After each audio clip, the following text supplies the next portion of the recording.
For more on this, let's bring in David Otto. He's a defense and counter-terrorism expert. He joins me now live from London. Great to have you here with us on TRT World. So certainly Sudan has become a seemingly never-ending conflict, and especially with floods and many other crises taking place within the country. What do you think the future holds for the country right now? I think it's quite a dire situation for Sudan. But remember, Sudan is not new to floods. As far back as 1946, there has been flooding almost every year, caused by heavy rain and flash floods.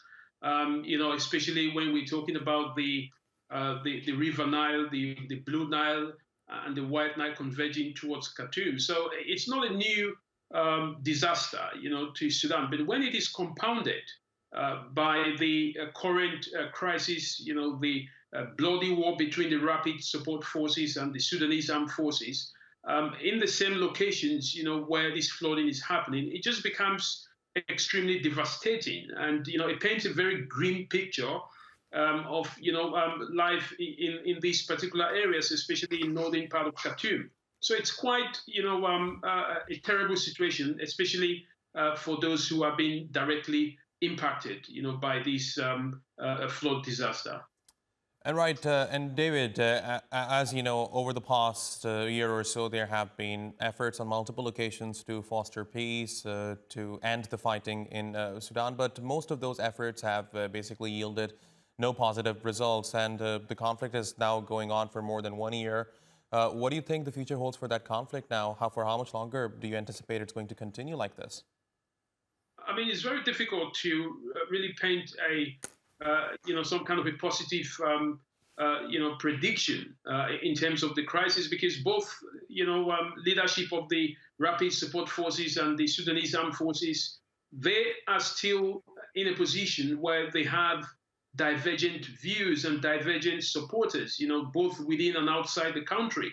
And, these, particular interest, between these two groups, has led to a situation where it's very difficult for them to agree on some kind of a common ground.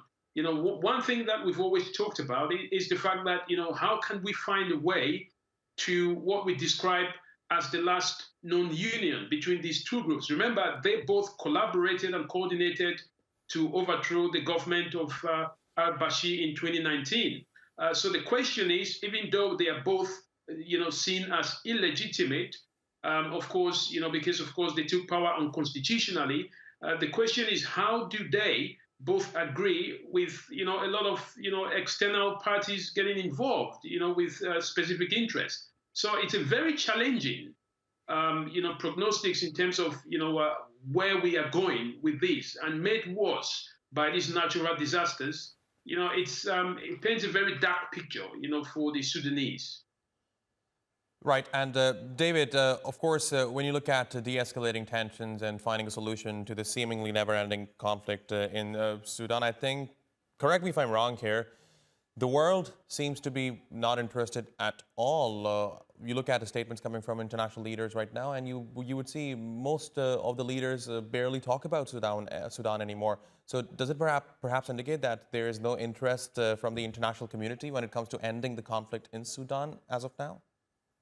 I think it's generally a normal thing. When a conflict kicks off, you see a lot of interest, as we've seen in the case of Sudan, or as we had seen initially when the conflict began in April. But since both parties have failed to honor several ceasefires, they have failed to give peace a chance.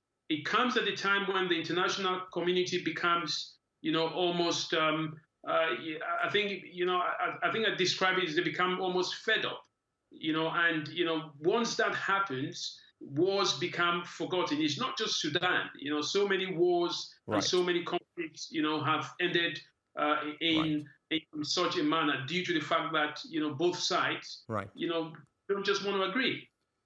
David Otto, thanks very much for talking to us here on TRT World. Really appreciate your checking out the time.